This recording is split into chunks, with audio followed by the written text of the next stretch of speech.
Assalamu alaikum. Good evening, everyone.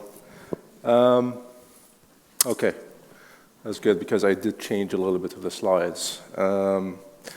Anyone in here doesn't speak Arabic? Okay. So I'm going to make sure that everything is going to be in English. All right. Okay. Thank you, everyone, for inviting me here. It's an honor, and I'm really humbled, actually, to be among pioneers in the field of mental health in the region, especially coming after 2 years after the COVID situation and all that. Okay. This is going to be a workshop, so it's not a lecture, so it should be more interactive. Okay? So if you guys have questions, ask. Okay? It's going to be 1 hour. Again, 1 hour of interactive discussions. Mainly, I'm going to speak about the different mental health laws in the GCC.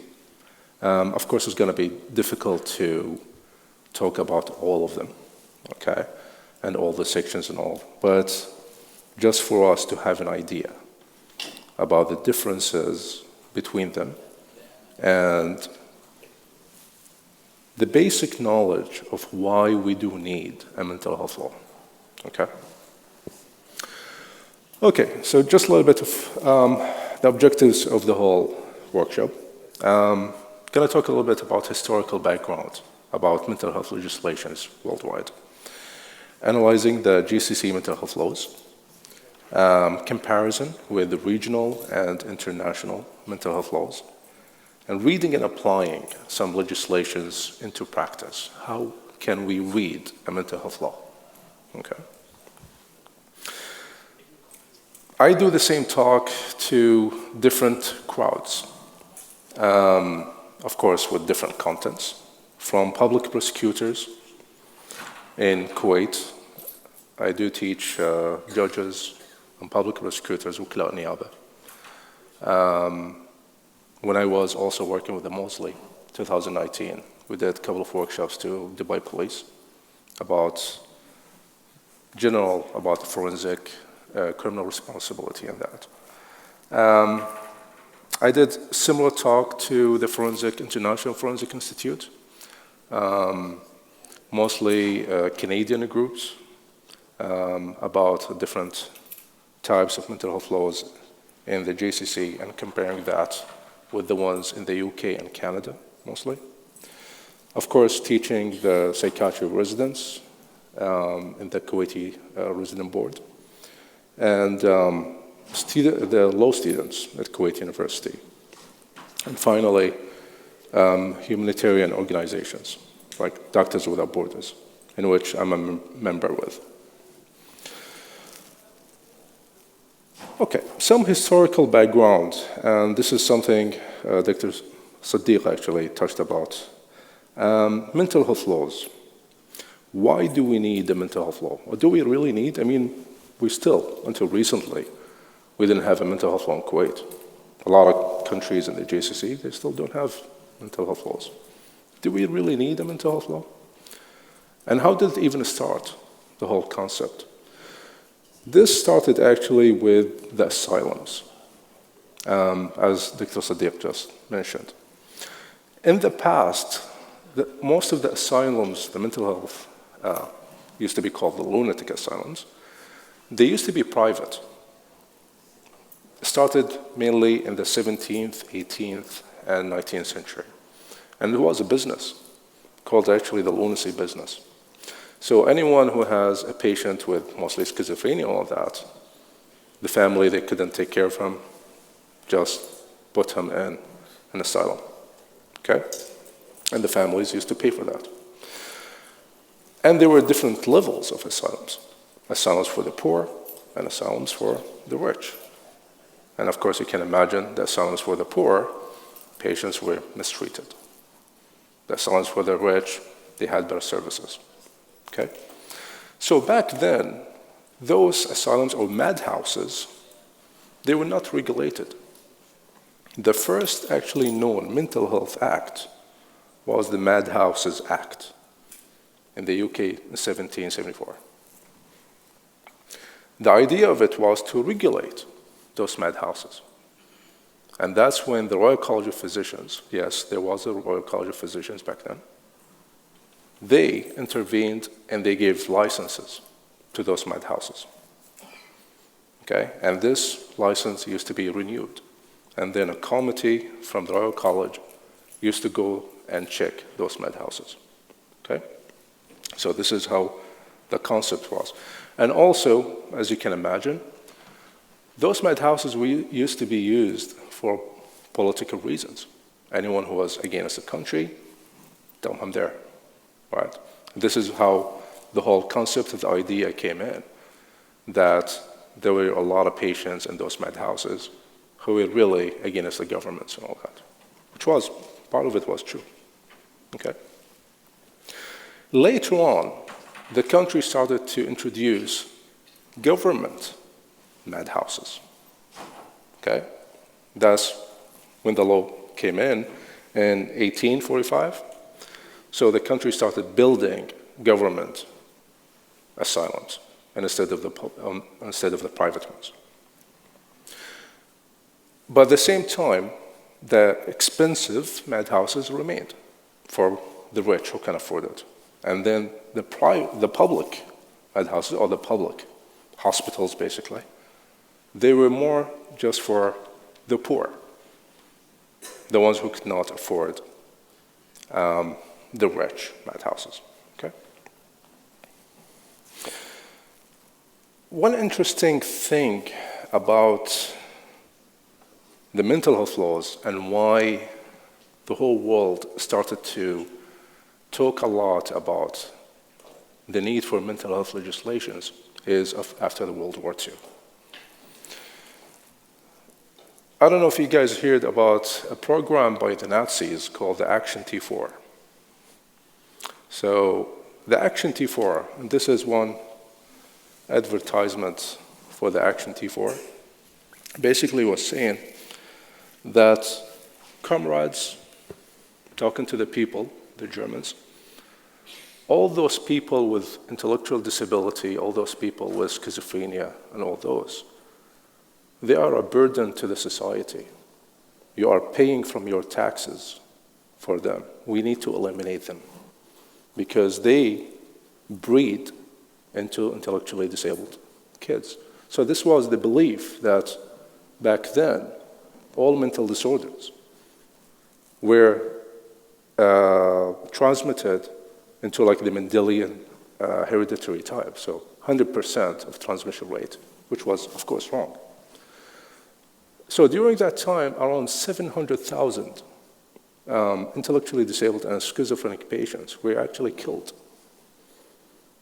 during the 5 years. 300,000 almost, they were killed, patients with schizophrenia, and 400,000, they were sterilized. Okay? And this is only for mentally ill patients. On top of that, of course, there were the intellectually disabled patients. Okay? And the interesting fact, every time they were killing a number of people, 10,000, 100,000, psychiatrists, they used to celebrate the killing of this amount of people. Okay? So no wonder the Church of Scientology, they had this belief about psychiatrists that they're evil and that. At some point, I mean, some of them were. Okay. So no surprise, after the World War, a lot of movements started talking about the need of having a proper mental health laws and legislations to basically govern the field of mental health and that. Now, the idea to understand the concept of a mental health law and how to read any mental health law, we need to analyze the law itself, right? We need to categorize the type of law that we're reading. So, two different movements came in after World War. One movement called the medical model, and another one, the civil rights model. Okay? The medical movement, or the medical model movement, was us. the physicians, healthcare workers, and all that. They had the idea that we do need to treat patients with mental illness. Psychiatric patients, patients with mental illness, they need to be treated. We need to admit them to treat them. Okay? So this is the idea of the treatment, the need for treatment came in. On the other hand, was the civil rights model, was raised by lawyers, activists, and all that. Their idea is, no, we should not treat every single mentally ill patient. They should have the right to decide whether they need treatment or not, right? So this came in with that, came in what they call the dangerous criteria I will talk about. The dangerous criteria in which basically the civil rights model saying that only mentally ill patients who are dangerous to themselves or others, they're the ones who we should be able to confine to the hospital, okay? In which we call it now the involuntary admission and all that. And even with that, that does not mean treatment. That's why most of the laws in the West do not talk about treatment. They only talk about confinement, right? And this is the difference between the laws, for example, and here in the Middle East. We still use the treatment model. However, again, the problem with that, when we only talk about, for example, the West, only talking about the dangerousness criteria, the problem with that, we actually stigmatize mental illness. When we only say we need to confine this mentally ill patient when he is danger to himself or others, we really, again, use a lot of the word dangerous and all that, so that means we kind of stigmatize those patients with mental ill. We're saying that all patients with mental illness are really dangerous, okay? Or we wait for them to be dangerous until we confine them. And this is actually true, unfortunately.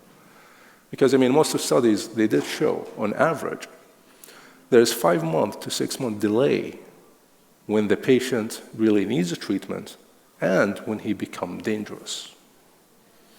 So we cannot confine a patient when he needs treatment, but we can when he's dangerous to himself or others. So what does that mean? We wait for the patient until he commits a crime? Interestingly, yes.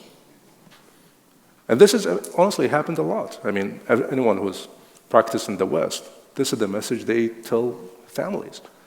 We cannot confine the patient until the patient becomes dangerous. That's really not a good message to tell the family, right? Okay. So the idea of creating any mental health law need to have a good balance between the dangerousness criteria, which is, yes, we do need that, but also the need for treatment. Okay? This is the ideal mental health law that does not exist anywhere in the world. Again, it's beautiful to read about it, just like the idea of communism and all that. They're beautiful on paper. In reality, you cannot apply it anywhere. Okay? Of course, for the GCC itself, the whole pressure of why the countries in the GCC started to compete with each other on having a mental health law, it started with the WHO. So the WHO mandates all member states to have a mental health legislation. Okay? The WHO, they do say that half of their member states actually do not have a mental health law. And 2/3 of their member states, they have policies, but they're really not in line with the human rights and all that. So still, there's a huge gap. Okay? For the GCC, there is what are called the Mental Health Operational Plan that was a member of it, actually, one of the years. And this was stopped because of the corona the past 2 years. So we used to meet part of the Gulf Health Council annually to discuss basically the advancement that happened in mental health in the region and all that. One of the plan, or one of the requirements in that plan, it was said that by 2020, 100% of the GCC should have mental health legislations, all of the countries. That was the deal from 2015. Okay, so this was the idea. By 2020, all countries should have mental health legislations. Okay, so this is the agreement between all the GCC countries. The first country that was able actually to do a mental health law was Saudi Arabia in 2013, followed by Qatar, 2016. UAE actually did have, or they do have, an old law from the 81. However, it's very short. And I know that, I mean, they're still working on one. There is one already, okay. So, already being released? What? Yeah, that's the old one. I think there's a new one they're working on, right? The old one, but not the new one. I was heading the forensic medical committee. Yeah. There's a new faculty hospital in Abu Dhabi. Yes. And we are following the regulation and the law. But I know, I mean, there are two laws, the old one and I think there's a new one, right? Yeah, I think Yeah. because I used to. Yeah, yes. The new one, I don't know. So the new one, I know, I mean, they were working on, but it's already released. Oh, okay. Everything is ready. Okay, that's good. So, I mean, the one I have is actually a project. Probably it's got changed. I don't have the new one after being released. Okay, so we know. Also, I spoke to the people in Bahrain. They're all already working also on theirs, and Oman the same thing. So. In Bahrain, we finished it. Yeah. It's in Shura Council for final approval. Oh, okay. كلم دكتورة إيمان حاجي قبل كم يوم actually. She told me the same thing. Okay, that's good. And Oman, I know also spoke to the people, so they're still working on it. Okay, so it's good. There's progress. And honestly, I always say to my students, there should be no rush to have a mental health law. Honestly, it's better not to have a mental health law than have a bad mental health law. Because once the law is released, it's going to be very difficult to change, right? And you're going to be stuck with it, right? So really, there shouldn't be any rush. Most of the laws actually in the region are based on Egypt mental health law of 2009, especially actually the one in Qatar. It's almost a copy-paste of the one in Egypt. And there's no surprise, of course, I mean, most of the laws actually in the GCC, they're based on Egypt laws. Okay. Why Ontario Mental Health Act? This is something we based a lot in our law in Kuwait actually, because a lot of us we did practice in Ontario in Canada, and we based a lot of our law in Kuwait on Ontario Mental Health Law. So remember, talking about the balance between the medical model and the civil rights model. And this is why I gave the example of Ontario. So, I'll make it now more clear what I mean by that. In Ontario, for example, and this is very similar to all the provinces in Canada, they separate admission, psychiatric admission, from treatment. So mental health law does not talk about treatment. Treatment is only governed by the Healthcare Consent Act. which is a totally different law. Okay?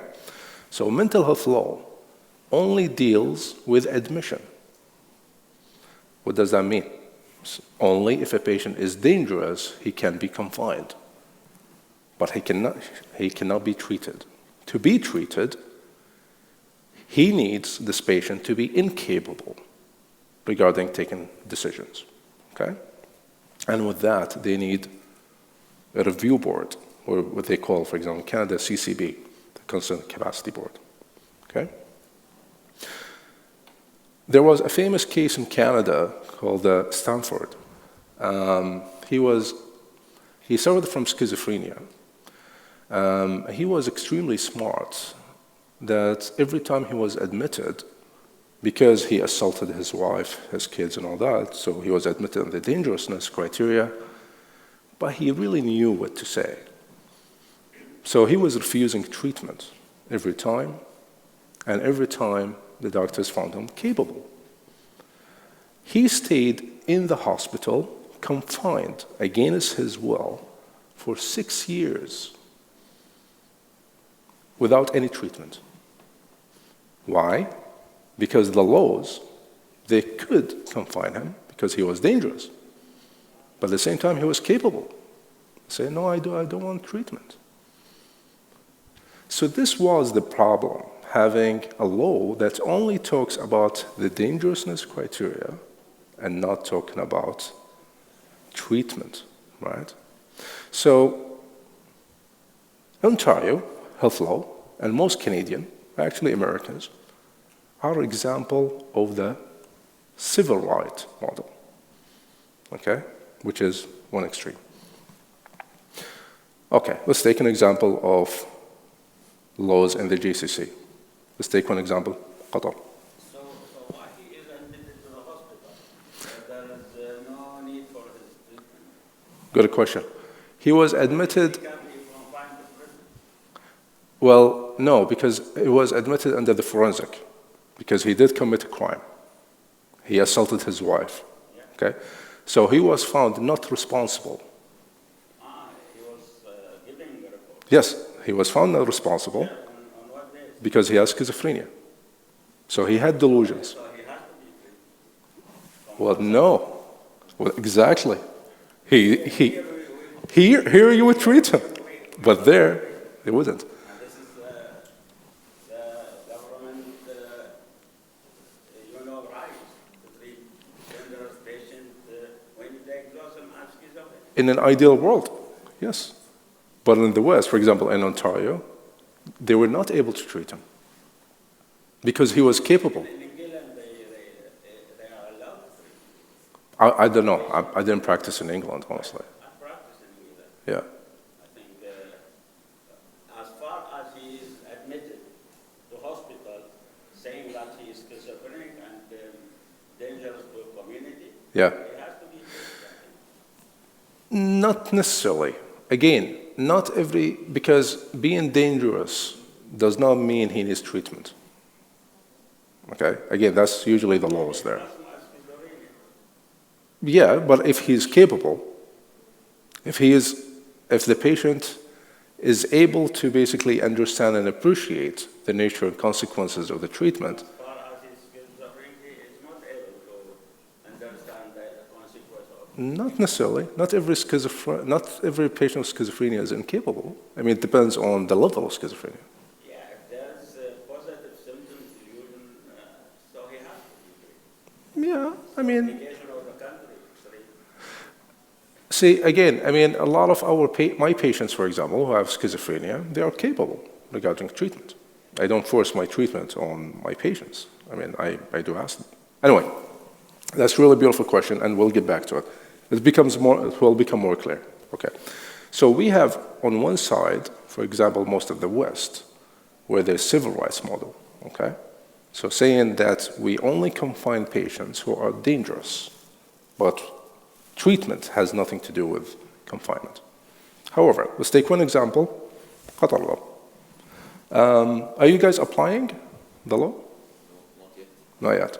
It's been, Because there is a key element in the law that hasn't been established yet, which is the competent authorities. اوكي مثل المجلس التنسيقي وهيك. هي زي الفوضية Yes. التطبيق والإشراف على Yes. In Egypt, they have what they call المجلس الإقليمي ومجلس القومي. Yeah, exactly. So this is what they need. صح. Okay. So the law, for example, in Qatar says a consultant, any psychiatrist who is a consultant can admit a patient. Okay? There is a section in the law also says that the patient has the right, and his attorney, they have the right to appeal the decision. Okay. However, most of our patients, I mean, especially those with schizophrenia, they're not going to go and say, I'm going to appeal, right? So the ideal thing is to have being active, not passive, not saying that the patient can go appeal. We need to go to the patient and tell him, you can appeal if you want, right?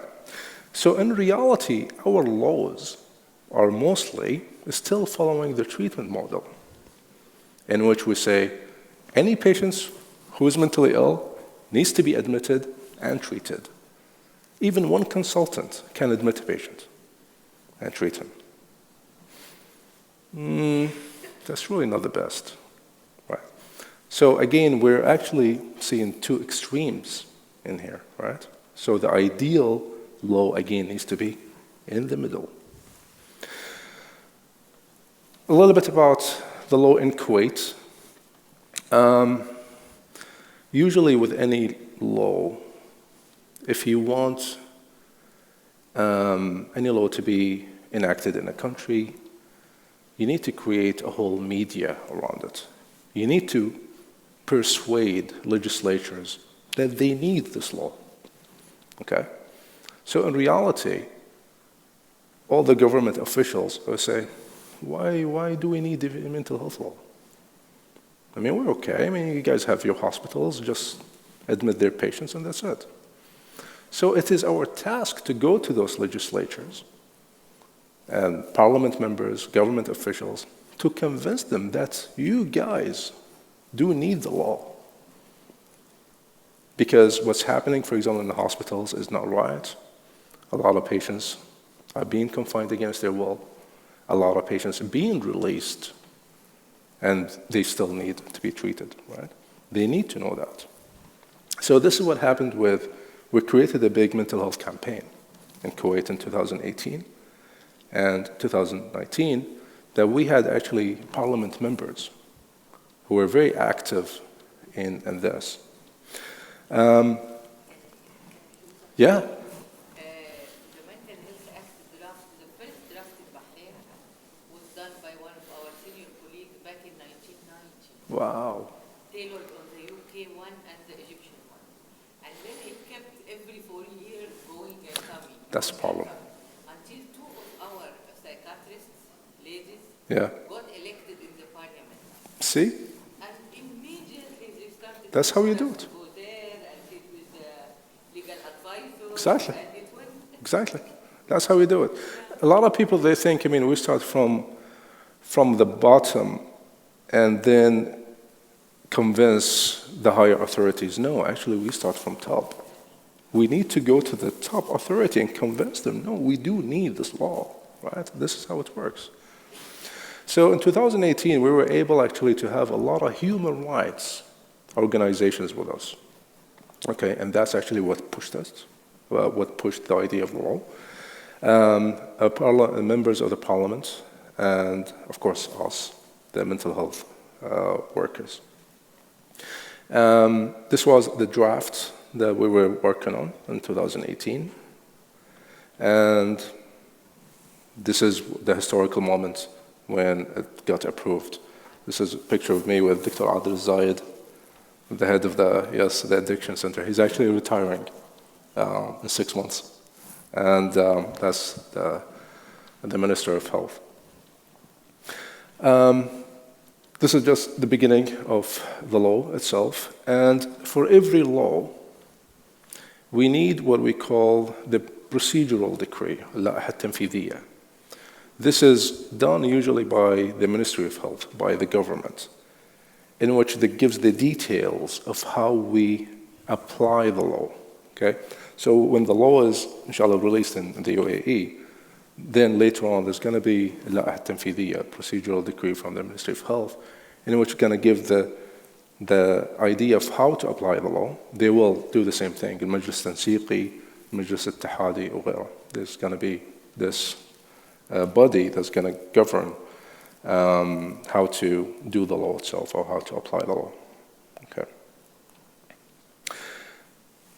A summary of the important parts in the mental health law, and this is usually something you'll find in all mental health laws, okay? Well, more or less.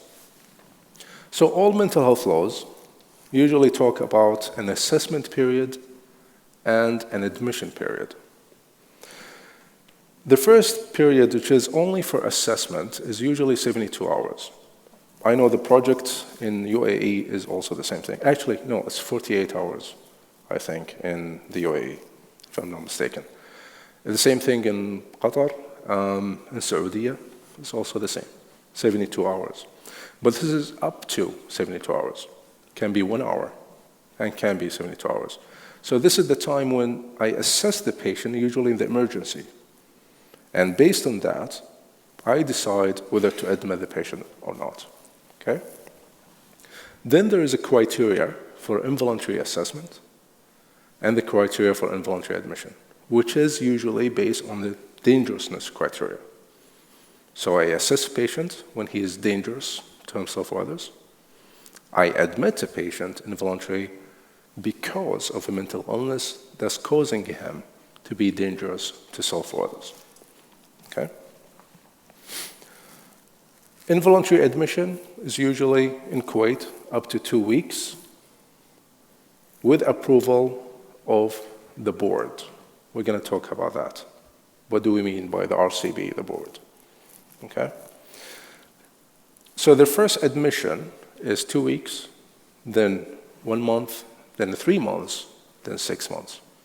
Then after 6 months, it has to be renewed by the approval of Majlis Tansiqi, which is the main major board. Okay? No treatment without consent, except for emergency. So all treatments needs to be done with consent of the patient. Okay? So even if the patient is, we say that has schizophrenia, bipolar, and all that, we need to take consent from the patient. If the patient is not capable, we go to the second of kin, the next of kin. In this case, according to the law, would be the father, then the uncle, then the grandfather, and all that. There's a hierarchy that we follow. Okay? These points are very similar to the one in Ontario, isn't It it? is. Exactly. This is what we took from Ontario. Yeah. We're going to compare a little bit some of that. Yeah, you're right. RCB is needed for approval for treatment capacity. This is similar to Ontario. Okay? In, for example, most of the laws in here, the region, only the consultant, and also, for example, in Qatar, a consultant from outside the facility, his approval also needed to treat the patient.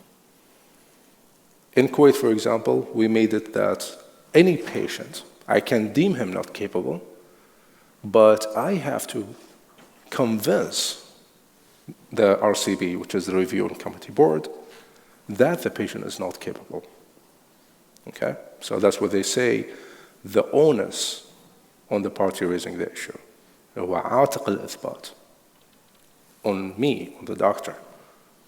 So by default, any patient is capable. If I'm going to say that he's not capable, I need to prove that. Okay? So you see now we're leaning more toward the civil rights model. Okay? So we have the treating model. We're treating the patient against his will, but we have a neutral board that comes in and assesses the patient. Right? So we're trying to go more into the balance between the civil rights and between the treating model. Okay?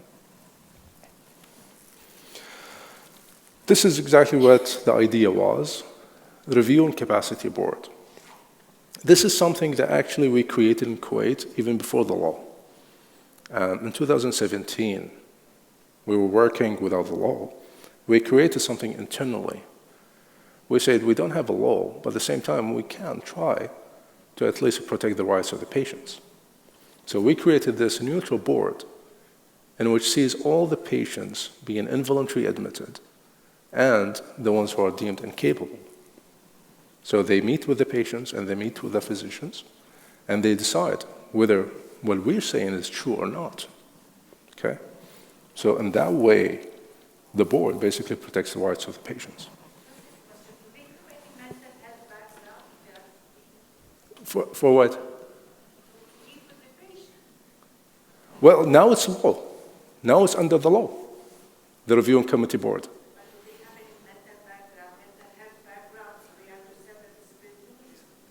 Well, that's their task. They educate the patient, of course. So they meet with the patient. They tell him, this is your right. Your right is actually not to be forced with the treatment. You have the right to refuse the treatment if you want. You need to be really convinced about your treatment. Do you agree in this treatment or not? And then they themselves also, they assess their capacity. And the doctor needs to prove to this board, so it's like a court. The doctor needs to prove to the court, to the board, that the patient is not capable. If the doctor cannot prove that to the board, then the patient is capable. The same thing with involuntary admission. If the board finds that the patient does not need to be staying in hospital, the patient will leave. Right?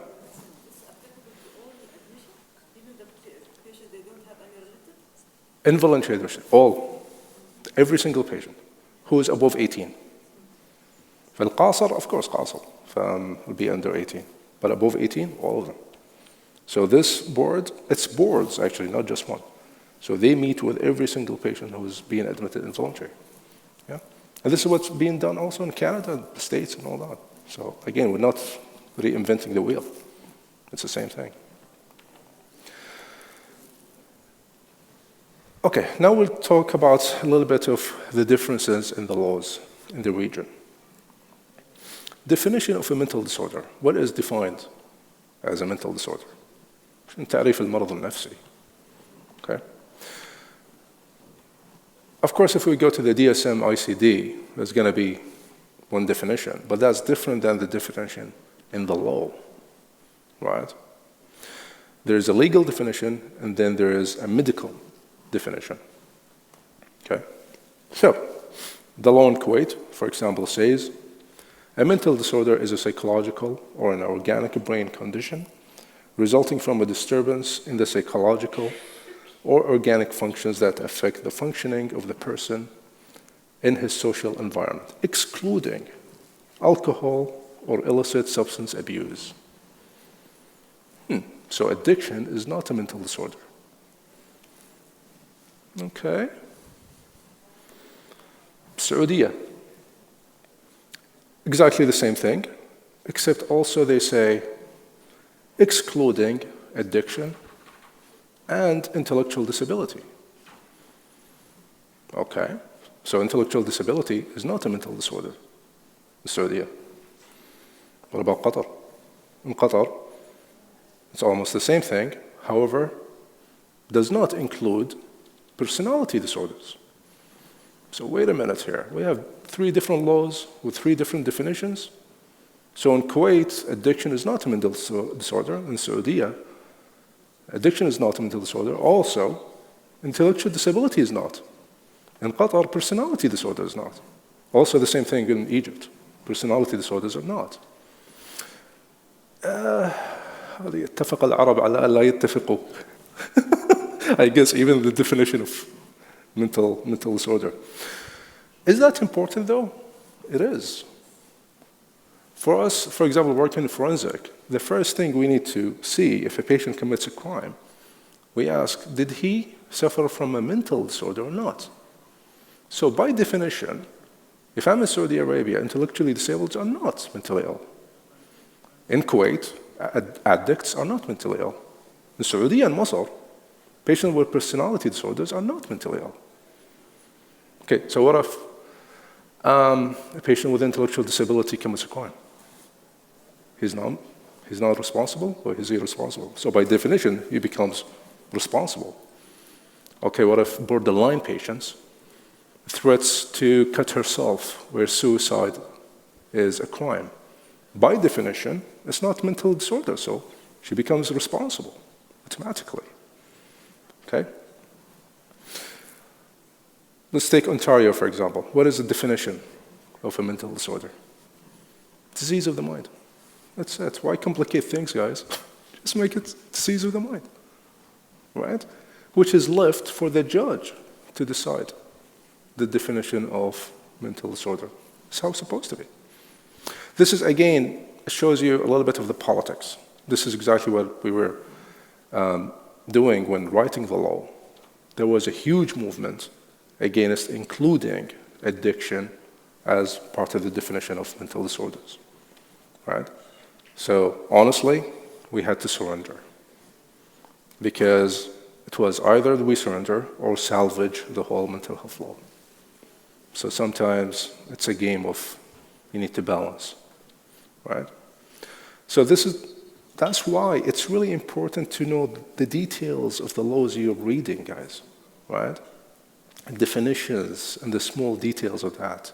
It's really interesting to know the story behind them, why it was written that way, right? Any questions about that, by the way, guys? Yeah. Even in the UK, the Mental Health Act, personality disorder is not. Is it? I don't know. I'm not familiar. Yeah, I agree with you. It's a disability of, all the actions, Yeah. interaction. Yeah, yeah. And when they get suicidal, and this is what is the main diagnosis personality. We used to have a big problem when I worked in UK. So they don't negate responsibility. Yeah. They tell them stand at the door of the hospital. Don't come Wow. in. Yeah, because you are not mentally ill. Crazy. And the responsibility was tremendous. Of course, of course, of course. I remember in Canada was not the same. I mean, we did find a little bit of borderline patients not responsible, actually. Yeah. So again, because the definition was. The problem that our specialty is very big. It's You're right. defined, It's true. and this dilemma will remain until Of course. we find a definite criteria and definite I agree. finding like other branches. I agree. I agree. So now the border between mental illness and normality are very, very hazy. I agree completely. How can we defend in other people that this is the mental illness and this is not a mental illness? That's This true. is a problem. How can you convince them that your daughter who has personality disorder is actually mentally ill? That's true. You're right. Yeah, yeah. I agree. Can I ask you a question? Yeah. Usually, some doctors get trained, not the whole hospital medical staff. Some people get trained to apply the Mental Health Act. Is that available in our area, in our Mental Health Acts put in the area? So I didn't. Not all doctors, consultants Yeah. apply, can section people. Uh-huh. They have to have intensive training and, Of course. education, and they have to receive official certificate that Of they course. are allowed to apply section Yeah. so and so. This is what we're doing in Kuwait now, actually. The next couple of slides, I'm going to show you exactly what we're doing in Kuwait. Actually, next week, I'm running a workshop in Kuwait. Because, the decree was just recently released, not long ago. The law, yes, we had it from 2019, but because of the corona, everything was delayed. So actually, we started applying the law exactly around 3-4 months ago in Kuwait. So everything is new. Still, there's a lot of doctors that they don't know how to apply the law, which is understandable at the beginning, right? So it's our job. The administration of the hospital is actually to train the doctors how to use the law. Yeah, that's right. Absolutely, yeah. And you need a large number of psychiatrists in the country. Of course. And there was the debate whether to include private hospitals or only government hospitals. Yes, yes. What did you do in Kuwait? So in Kuwait, unfortunately, the law actually doesn't allow private institutions. private mental institutions, yeah. I said that, but in Bahrain they insisted to include the private. They should. I mean, the law itself is actually designed to include private institutions because it was written about munsha, so any basically mental institution can apply it, whether private or not. So we're designing it for the future. But currently, other laws, the private laws, they do not allow mental health hospitals. I mean, you can open a clinic, but you cannot open inpatient hospital, yeah. I guess because there is shortage of beds in government hospital in our area. I'm talking about Bahrain. So we added the private to create facility because once you start sectioning, Of course. patient is not coming willingly by his own will. Of course. Once you start sectioning, you will, Of and course. then he will not go against medical advice like what happened now and vacate the bed. Exactly. Limited number of facilities Yeah, and yeah, beds. that's true. Yeah. Questions about this area, guys? Yeah. I wonder, what are you doing now for the mental ill patient criminal? That's different. Actually, I'm going to touch base on that tomorrow. صح. I have a talk actually tomorrow. I'm going to touch base on that. So that's a different area. That's the forensic. Oh, 10 minutes? Okay. So let me go quickly on this, and then I'll answer your question. This is actually my specialty, so I'm going to take hours answering about that, okay? Okay. So this is an example now, those slides about sections of the law in Kuwait, and this is exactly what we teach now the staff in Kuwait, okay? So the first section of the law talks about the voluntary admission. So any patient has the right to go to the hospital and say, I need to be seen, or probably I need to be admitted, okay? And then the physician in emergency can assess him and see if he does really need admission or not, okay? So this is voluntary admission. Does not need to be in here forced. It's not. Unless, and this is the condition, the patient has to be above 18, okay? Because this is, again, by law, under 18 is considered minor. So he cannot go to the emergency and say, admit me, I need admission, okay? And the same thing also for discharge. So any patient who's above 18 can be discharged by himself. Even if it's a girl, that created a lot of problems. There was a lot of push and pull with the MPs. How can you let an 18-year-old girl leave the hospital by herself, right? They wanted to make it 21, but we resisted that. We say, you guys took the definition of the mental health? No, we will resist this. 18 years old is actually the standard age. Whether it's a girl or a boy, they can leave, okay? Now this is the Mandruffy psychiatric assessment. This is what we call the 72 hours. So this is when the patient is seen by the doctor in the emergency, and then the emergency physician decides if this patient needs an assessment or not. During the assessment, we cannot give treatment, okay? Unless it's an emergency treatment. So we cannot use any type of treatment because it's an assessment, okay? This is the form. This is now the important thing that you will need, guys, for example, the UAE and Qatar and so on. So any law, when it's passed, you need to create forms that you give to the patient, that you give to the committees and that. So this is the form that we just recently created. This is the form that I give the patient. I tell the patient that I am admitting you against your will for up to 72 hours. You have the right to contest that if you want, okay? So this is what we're doing right now. This is, again, similar to Ontario, to Canada, okay? And here, basically, the section says every doctor who admits a patient against his will, or he says that the patient is not capable, has to notify the review and committee board. And the review and committee board needs to meet with the patient in 1 week to decide whether it was true or not, whether the admission is needed, whether the treatment was needed. Okay? So now we're going towards the middle between the treatment model and the civil rights model. Okay? The involuntary admission, we cannot admit any patient against their will unless meeting the dangerousness criteria. The patient is dangerous to himself or others, and he suffers from a mental disorder that he has significant deterioration, physically or mentally because of that. Okay, so one of those. And again, I inform the patient. I am admitting you against your will. I am reporting this to the RCB, Reviewing Committee Board, and the board will meet with you and decide whether you really need admission or not. Okay?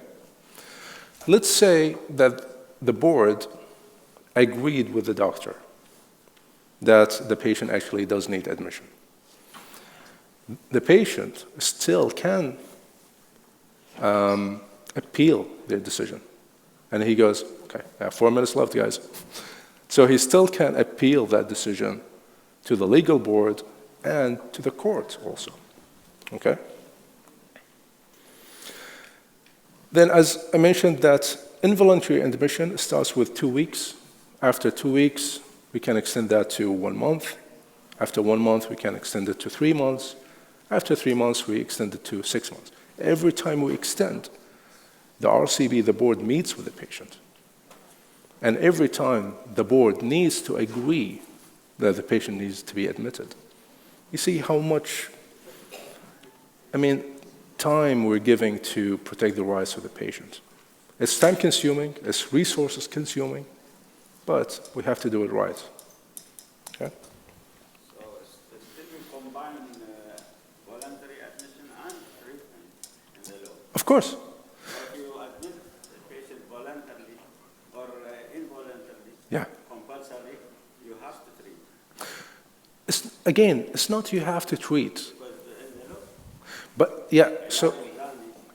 but the board, which is a neutral, needs to agree. They need to agree with me. So let's say I admitted the patient. Of course, what if they don't agree? So the patient leaves.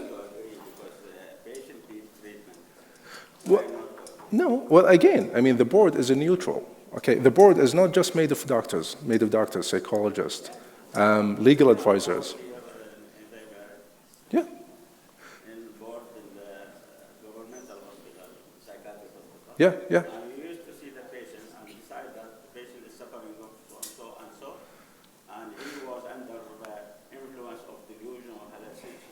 He committed the crime, and he has to be treated. Yeah, but again, there has to be a neutral, unbiased body. They need to see the patient, and the doctor needs to prove that to this. It's like, proving that to the judge. Okay? So consider me, I'm the one against the patient. I'm forcing treatment on the patient. I need to prove to the judge that the patient needs treatment. Does that agree with us? Not always. No, not always. Not always. It depends. Yeah. But most of the time they do, yes. Most of the time they do, yeah. Leave the patient in the hospital for treatment. Again, definitely, most of the time, of course, because, they're acting in the best interest of the patient, yes, yeah. This is about the involuntary treatment of the patient. It's basically, this is similar to all laws in the GCC, that we cannot treat any patient without their consent, okay? And consent is actually defined, right? The ability, which is the capacity, treatment capacity, we made that definition actually in the law, okay? And this is actually a little bit similar to the Healthcare and Consent Act in Canada, which basically says that the patient is capable when he's, 1, able to know the nature and quality of the act, 2, understand the information, okay? And we have to prove that the patient is not capable if he's not capable. So the onus is on the treating doctor. When I say my patient is not capable, I need to prove that the patient is not capable. Okay? Again, this is the form that we give to a patient. Every time we say the patient is not capable, we tell him, I am deeming you not capable. However, a board will meet with you and decide whether you are really not capable or you are. Okay? And even so, even if the board says that you are not capable, you still have the right to appeal that decision to the court, okay, or the legal board. So we're giving more rights to the patient. Okay. I'll leave some of the sections at the end. This is more general things that we did in the law. One of them is actually about building a mental health rehab or boarding home, what they call, for patients. This is something actually really needed in all of our countries, honestly, because a lot of our chronic patients, they reside in the hospitals, which they take a lot of resources. So they really need what they call boarding home, meant only for the chronically ill patients, where they can live there, and nurses, for example, take care of them. Those patients don't need to stay in the hospital and occupy active beds. Okay? So we made that clear in the law. I think I'll end that, because these guys are going to kill me. So thank you so much. If you guys have any questions, I'm still here. Is it okay to take a question, or? I think we have time for one question because we have a meeting after this. So maybe one question. You can choose who, please. Can you choose who? You choose. I'm not going to be. I'm not going to be here around too. Okay. I'll stand with you guys then. I'll take one question and then I'll stand with you guys and answer your questions. I think most of us are here till now because we really need to understand much more about the subject. So I thank you for this. Humbled. Thanks. Thank you. I'm really, Heike, I don't understand if I give quality of life to my patient that has no reality testing, being dangerous or not to himself or to society.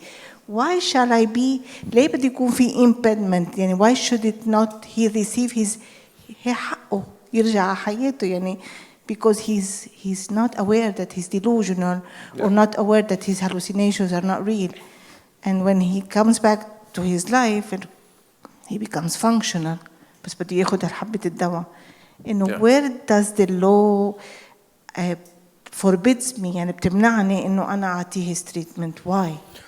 I give you an example, actually. Something that's really, happened to me, my own experience.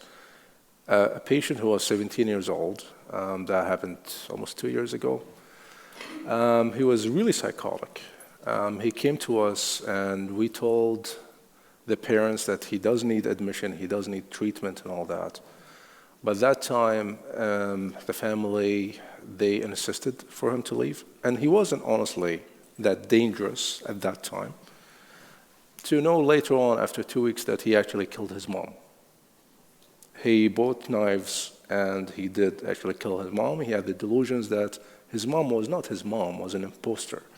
And actually, she was someone who was his father's wife, was actually trying to kill him and all that.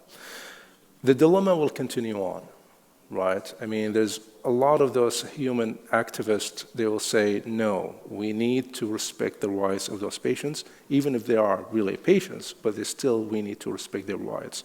Actually, my thesis, my master law thesis, was about the flaws in the mental health laws, mostly in the West. They will never agree about the treatment model in the West. Let's be clear about that.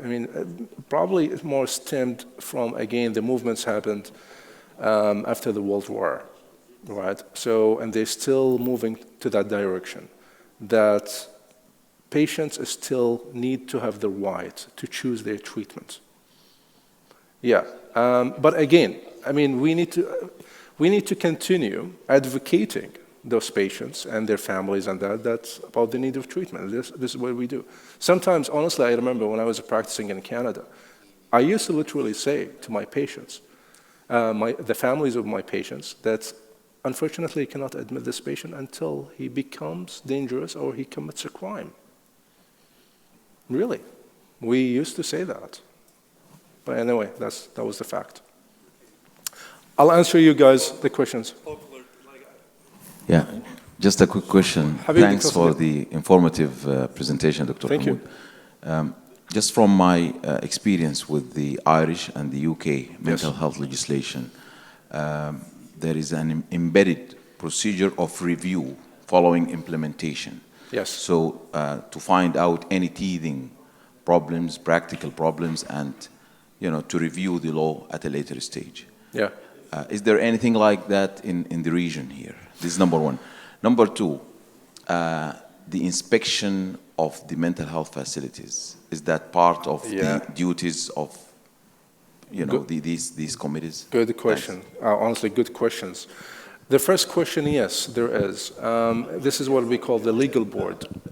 So we created that legal board. This is what overlooks the matter of the RCB or the review board and the admitting doctors and all that. Did they follow the law correctly or not? Okay. So, and those are the ones actually who advocate for the patients. They go to the patient, they tell him his rights, and they tell him that he has the right to appeal the decision of the review board if he wants, right? So this is the legal board. That's their job. I'm not sure, honestly, about other laws about that, but I'm certain that I did read it, come across it in different laws in the region about the legal board. But it depends how active they are, I think, right? I mean, let's be honest, with our countries, we need to push those things to happen, right? There's a lot of things in the law, nobody follow them. So we need really, to push for it, to be activated. Regarding the institutions, no, this is not part of the law. This is usually the فريق الجودة. Usually that goes for the accreditation teams, if they follow the JCI and all those accreditation and all those. Yeah, it's a different areas. But I agree with you. I mean, honestly, it's supposed to be part of the law itself. Yeah. Yes. Thank you, guys. Appreciate it. Thank you. Yes. شكرا شكرا. يخليك. شكرا. Sorry.